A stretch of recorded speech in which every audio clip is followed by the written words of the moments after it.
So I do part two. I did a part one here about these bulk bin garden beds. These are actually 1,000 litre containers, and I've well, actually these are the two bottoms, and there's the two top halves. So you notice they don't have the pallet bit at the bottom of them, and I have actually cut them in half, exactly in half, and I've turned the cage on that one there upside down, so you don't have this sort of thing here going on. All these have been like, you know, filed off or whatever with a flap sander and a grinder. So just to reiterate a couple of points, filler hose is going to be shorter, of course.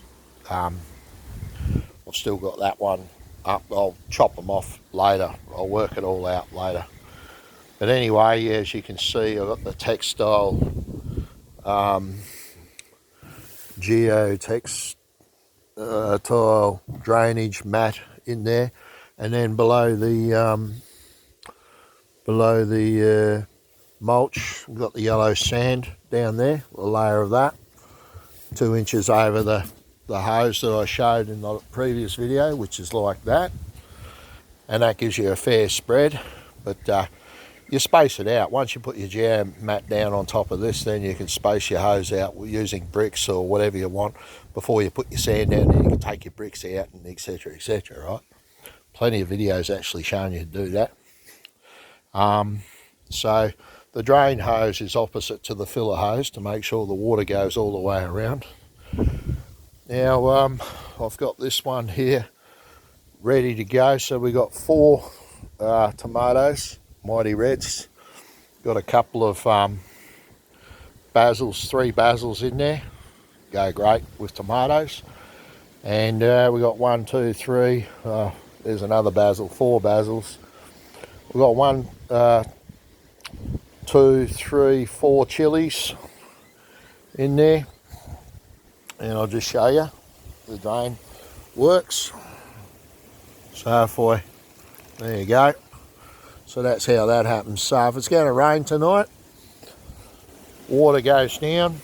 I've got this on the tilt so that things don't flood in here, because this is already wet enough in here. Now, benefits of gardening this way is in extreme hot days, you're not going to have to spend hours outside, 40-degree heat plus, talking Australia here, degrees Celsius,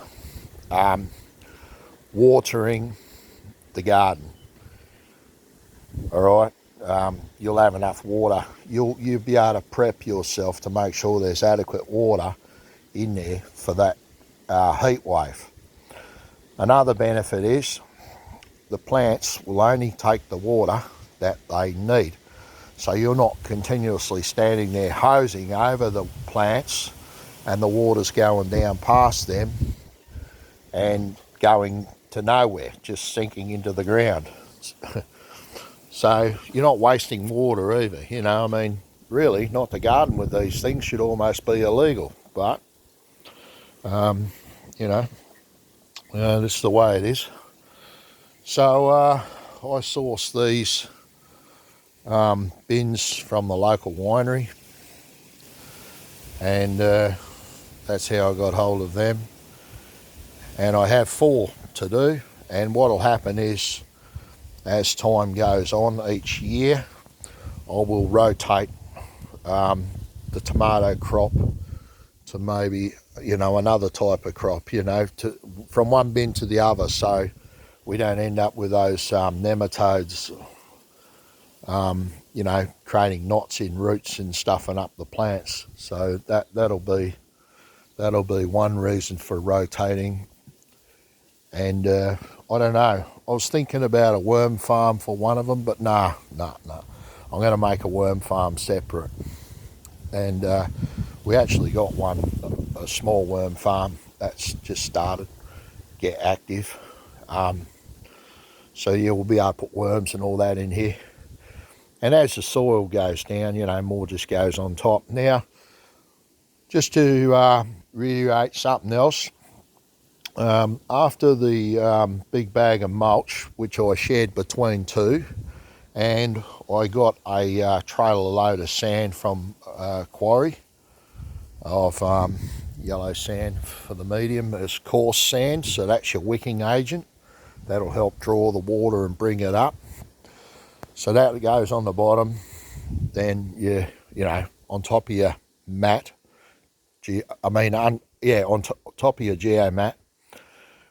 And then, because you don't want any of that sand or silt or anything from the sand getting caught up in your drainage hose.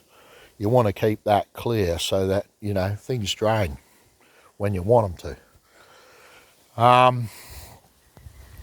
And then after that, I added, I said 4 bags of soil. Well, it ended up 5 bags of potting mix, and it ended up 3 bags of cow manure blend, and then 1 of the coconut, half of the coconut brick, which was actually what I showed in the last video. That was half of the brick.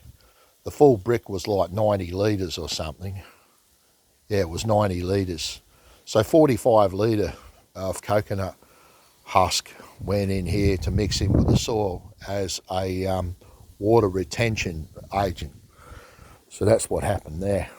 And mixed it up nice and added some sand into the topsoil, and I got a nice soil like that is what I ended up with. Look at that. Breaks away nice. Doesn't even stick to your hands, not clumpy or nothing. And then I just put on the mulch on top, a bit more mulch on top. So there you go, folks. This is gardening of the future, I think. And you know, we would have all learnt lessons from, you know, the extreme COVID overreach of powers from government and the medical things, and keeping us out of supermarkets without masks on and all sorts of shit. Well, you know, they try that stuff again, and they can go get stuffed. Feed yourself with your own backyard stuff.